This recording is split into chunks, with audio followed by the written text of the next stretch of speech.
Amados hermanos, la pregunta número 30 que nos corresponde estudiar el día de hoy dice así, ustedes lo pueden ver en pantalla.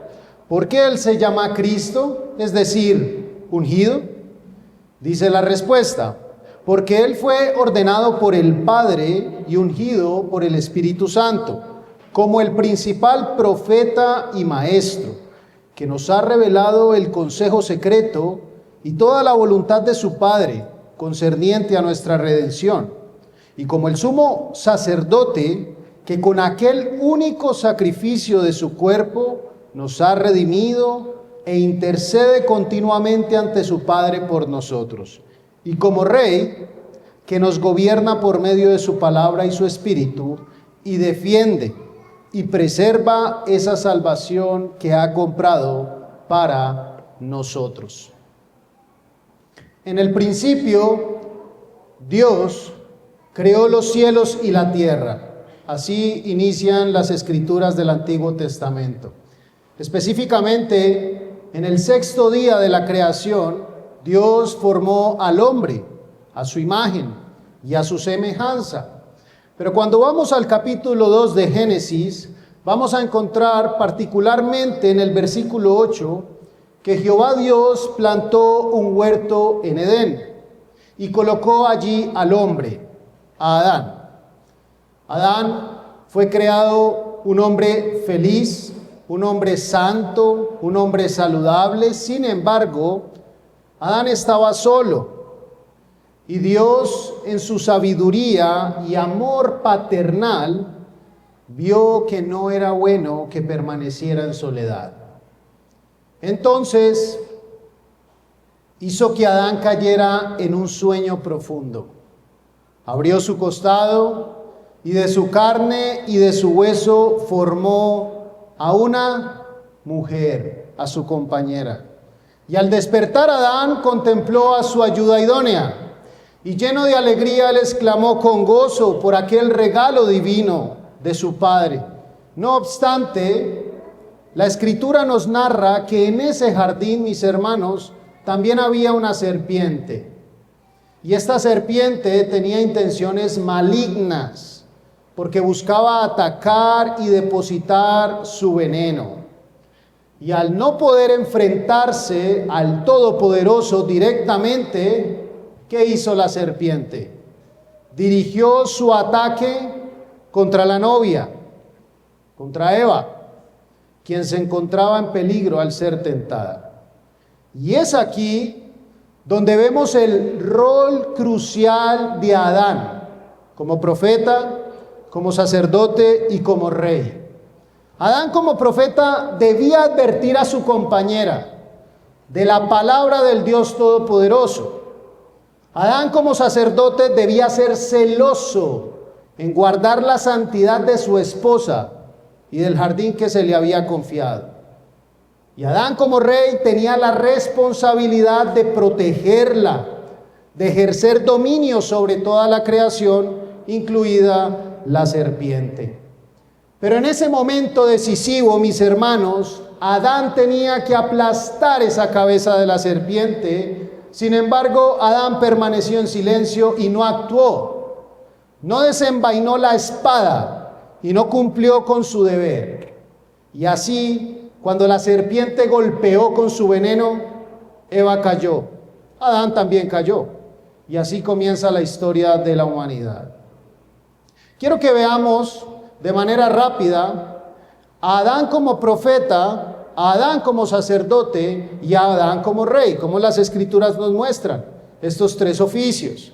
En Génesis 2, del 15 al 17, se nos dice, texto que se ha estudiado ya en repetidas ocasiones en el catecismo, en Génesis 2, 15, 17 se nos dice que el Señor Dios tomó al hombre y lo colocó en el jardín del Edén para que lo labrara y lo guardara.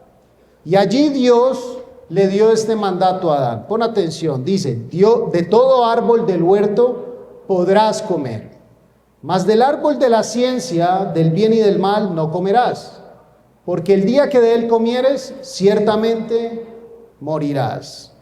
Este mandato establece a Adán como el primer profeta. ¿Y por qué? Porque Dios le da esta instrucción a Adán antes de crear a Eva, antes de crear a la mujer. Cuando Adán recibe este mandato, Adán todavía está solo. Y es en el versículo 18 de Génesis 2 donde se nos dice que Dios decide formar a su compañera. Por lo tanto, Adán tenía la responsabilidad final cuando ocurre la caída, ya que él fue el receptor directo, mis hermanos, de la instrucción divina. Adán como profeta, su deber era transmitir fielmente la palabra. Transmitir fielmente la palabra de Dios a su esposa, compartiéndole cuál es la voluntad de Dios para nosotros. Adán debía ser el portavoz del Señor, enseñando y recordándole a Eva las instrucciones y el propósito de Dios para su creación. Ese es Adán como profeta. Ahora veamos a Adán como sacerdote. El oficio sacerdotal es quizá uno de los aspectos que fácilmente se pueden pasar por alto en el relato de la creación, debido a las diferencias de idioma y costumbre que hay entre los lectores modernos y los israelitas. Sin embargo, en Génesis 2:15 se nos da una clave muy importante. Se nos dice que Adán debía labrar y guardar el huerto. En otras palabras, la tarea de Adán consistía en trabajar el huerto, en mantenerlo. ¿Qué implicaba para Adán labrar y guardar el huerto? En un sentido inmediato significaba plantar semillas, regar los cultivos, recoger la cosecha, pero eso no era todo. En un sentido más amplio, labrar y guardar el huerto implicaba mantenerlo como un lugar de adoración y servicio a Dios. Y esta responsabilidad en Adán introduce dentro de la revelación progresiva la idea de que el huerto tenía una connotación de santuario o templo. Ahora, Adán como rey. El oficio real de Adán es quizá el más evidente de identificar. Es un texto muy conocido, Génesis 1:26 leemos: entonces dijo Dios, hagamos al hombre a nuestra imagen conforme a nuestra semejanza, y señoree en los peces del mar, en las aves de los cielos, en las bestias, en toda la tierra y en todo animal que se arrastra sobre la tierra. En este pasaje, ¿qué vemos, mis hermanos? Vemos que a Adán se le otorga dominio, se le otorga un gobierno sobre toda la creación terrenal, y solo Dios está por encima de Adán. El mandato de Adán no era simplemente ejercer autoridad, sino que tenía que hacerlo de manera justa y conforme a la voluntad divina. Además, Adán tenía la responsabilidad de supervisar que el reino se expandiera, el reino de Dios se expandiera por toda la tierra. Y a medida que trabajara y desarrollara el mundo que Dios le confió, debía extender los límites de ese dominio de costa a costa, con el propósito de que la creación entera reflejara la gloria de Dios. Un comentarista dice: Adán es profeta, sacerdote y rey. Y él dice, ¿por qué? Para la bendición de su novia. No debemos pasar por alto este punto crucial. Estos tres roles solo tienen sentido en relación con otras personas. Un profeta aislado no tiene a quien instruir. Un rey sin súbditos carece de propósito. Y un sacerdote sin nadie a quien proteger o guiar pierde su función. La humanidad así, mis hermanos, se volvió ciega a la verdad acerca de Dios, incapaz de reconocer su gloria y su bondad.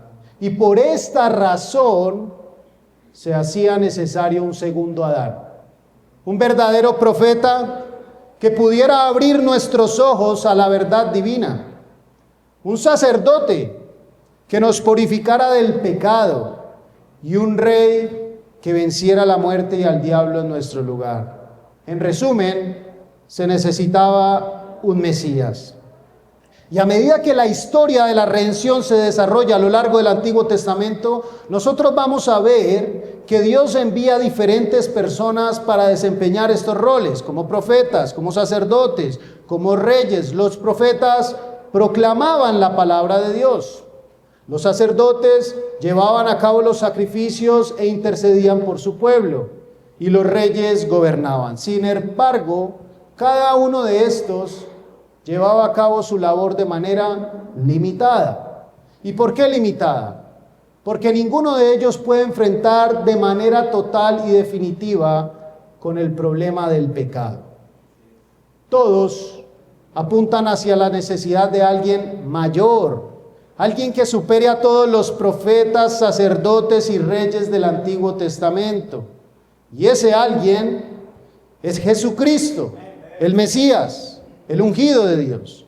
Y cuando llegamos al Nuevo Testamento, encontramos un retrato claro de Jesús como el Mesías, el ungido de Dios. Su unción oficial se produce en el bautismo. Y cuando es ungido, no es ungido con aceite, sino con el Espíritu Santo que desciende sobre él en forma de paloma. Acompáñame a Lucas 3, versículo 21, para que veamos lo que Lucas dice al respecto. Lucas capítulo 3, versículo 21.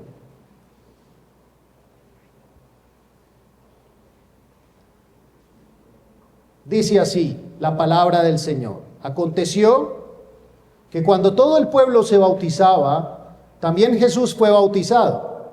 Y orando, el cielo se abrió y descendió el Espíritu Santo sobre él en forma corporal como paloma. Y vino una voz del cielo que decía: Tú eres mi Hijo amado, en ti tengo complacencia. Poco después, mis hermanos, Lucas nos narra que Jesús entra en una sinagoga, que toma el rollo del profeta Isaías y va a leer lo siguiente: El Espíritu del Señor está sobre mí porque me ha ungido. Así entonces, la pregunta número 30 dice: ¿por qué Él se llama Cristo?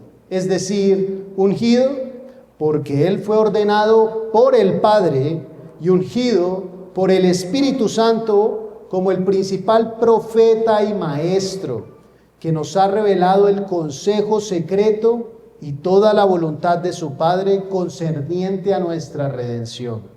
Y como el sumo sacerdote, que con aquel único sacrificio de su cuerpo nos ha redimido. No solo eso, e intercede continuamente ante su Padre por nosotros.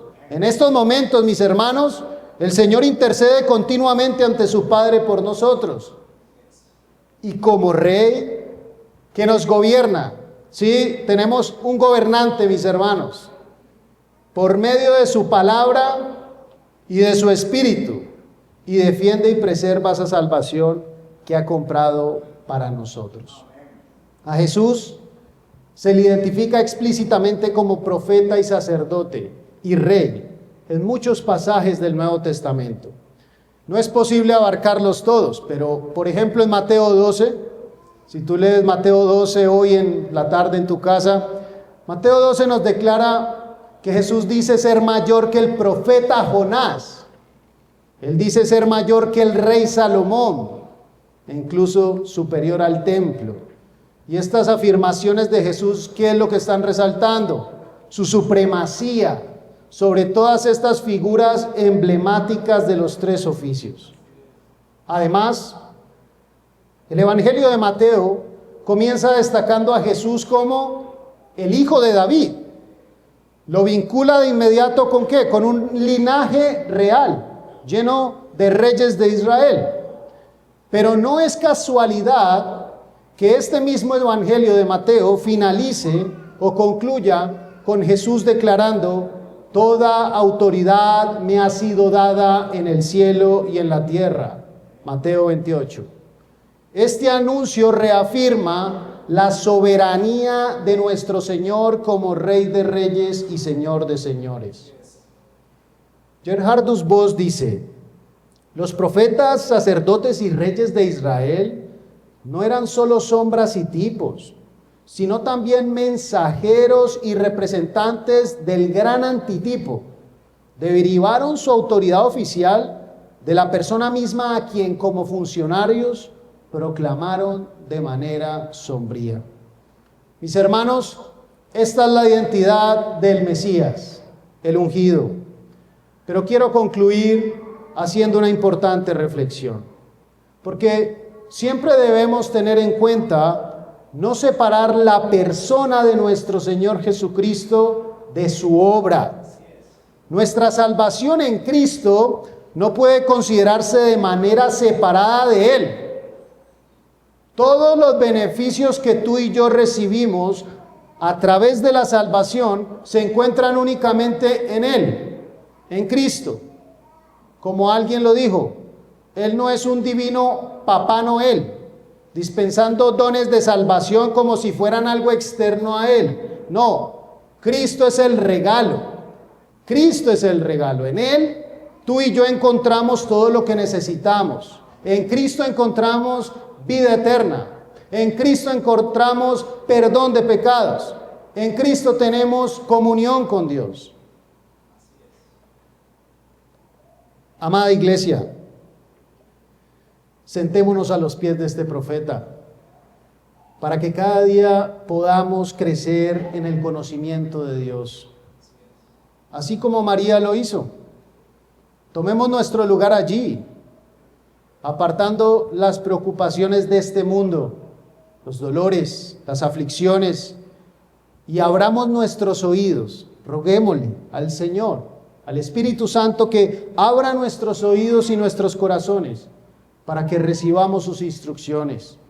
Escuchémoslo continuamente a través de su palabra, hasta que seamos recibidos en su gloria eterna. Si en este momento tú necesitas guía, dirección para tu vida, no sabes qué hacer, acércate a Él, pidiéndole humildemente, en humildad, que te enseñe, que te guíe, como el salmista oró: muéstrame, oh Jehová, tus caminos, enséñame tus sendas, encamíname en tu verdad y enséñame, porque tú eres el Dios de mi salvación, en ti he esperado todo el día. Salmo 25, 4 y 5. Mis hermanos, este sacerdote no es solo nuestro único mediador en cuanto a nuestra reconciliación con Dios, sino que también es nuestro único mediador ante el Padre, que intercede por nosotros continuamente.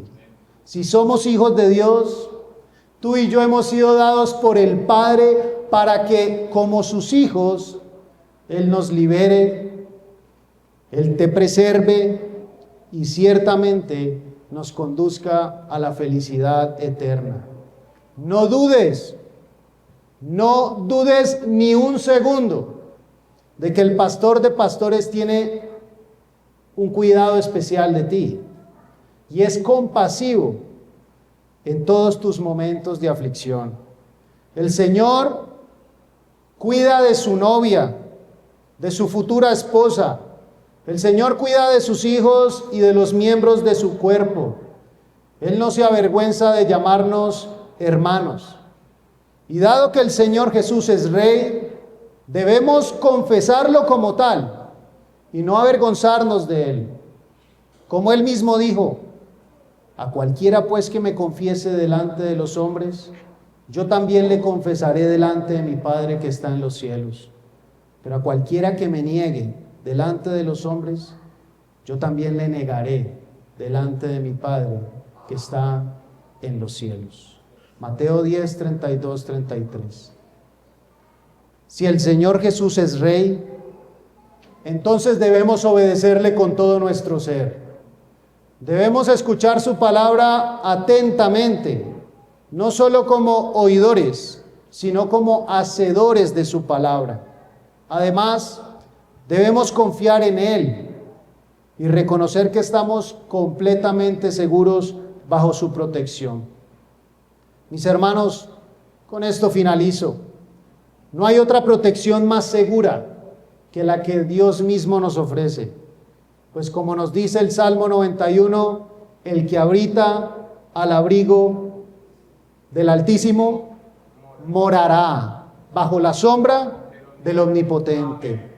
Las puertas del Hades jamás podrán vencer la iglesia.